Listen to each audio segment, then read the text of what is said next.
France et la défaite ce soir? Exactement, c'est une semaine un peu noire pour nous. Après, il faudra tirer des enseignements de cette semaine. Tirer des enseignements quand on gagne, oui, mais surtout aussi quand on perd, c'est ce qui va nous rendre plus forts pour la fin de saison. Qu'est-ce qui s'est passé ce soir? On a l'impression que n'y a rien qui fonctionnait, quoi. Ouais, c'est un peu ça. Je pense qu'on a manqué énormément de choses. Je ne vais pas tous les énumérer, mais c'est entre guillemets un match sans aujourd'hui. On n'a pas eu énormément d'occasions. On encaisse 2 buts à domicile en plus, donc c'est un match sans aujourd'hui. Est-ce que la défaite à Dunkerque vous a un peu plombé mentalement? Est-ce que tu as senti, parce que dans l'agressivité, on a eu l'impression que le Havre était bien supérieur? Ouais, après, c'est peut-être votre impression. Je n'ai pas eu cette impression-là sur le terrain, mais certes, c'était un gros coup sur la tête après Dunkerque. Ça, on va pas se le cacher. Se faire éliminer comme ça avec ce scénario à domicile, c'est un gros coup sur la tête, mais le coach a eu les mots pour nous remotiver, pour passer à autre chose. Et on était déterminés avant le match pour renouer avec la victoire. On l'a déjà fait dans le passé, cette saison. Mais malheureusement, ça n'a pas été aujourd'hui. Mais alors, c'est plus physique, c'est plus mental. Comment tu expliques ça, sans forcément rentrer dans les détails, mais d'où vient le problème, entre guillemets?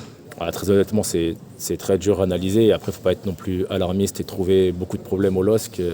C'est juste une semaine noire. C'est une semaine noire qui ne doit pas arriver, certes, je suis d'accord avec vous. Mais on ne va pas être non plus alarmiste et trouver énormément de problèmes.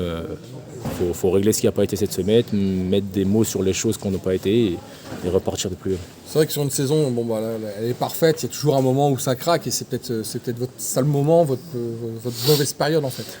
Exactement. Je suis d'accord avec vous. On ne peut pas faire une saison où tout est tout beau, tout rose. On savait qu'on allait passer par des moments un peu moins bons. Il y a des moments où on a été très bon cette saison, on n'était pas non plus les meilleurs et aujourd'hui on n'est pas non plus les plus nuls. Donc il faut être toujours objectif et regarder ce qu'on est capable de faire et je pense qu'on est capable de faire des grandes choses encore sur le reste de la saison. Quel a été le discours du coach à la mi-temps puisqu'il y a eu tout de suite après 3 changements? Le discours de coach, c'est d'essayer de revenir sur le terrain. Après, je ne vais pas m'étaler sur le discours de coach. Ce qui se passe dans le vestiaire, ça doit rester dans le vestiaire. Donc, je pense que vous allez avoir en zone mixte ou en interview, il vous l'expliquera. Mais, je parle des consignes tactiques, je parle surtout. Non, c'est de revenir. Après, je ne vais pas tout énumérer, mais surtout augmenter l'intensité parce qu'on est passé un peu à travers sur la première mi-temps. Sur le plan personnel, comment tu te sens en ce moment? Comment tu t'es senti? J'ai l'impression qu'en 2025, c'est comme mon impression que tu as un cran en dessous de l'année 2024 où tu étais fiable à tous les postes. C'est votre avis. Après, je pense pas être moins fiable sur l'année 2025.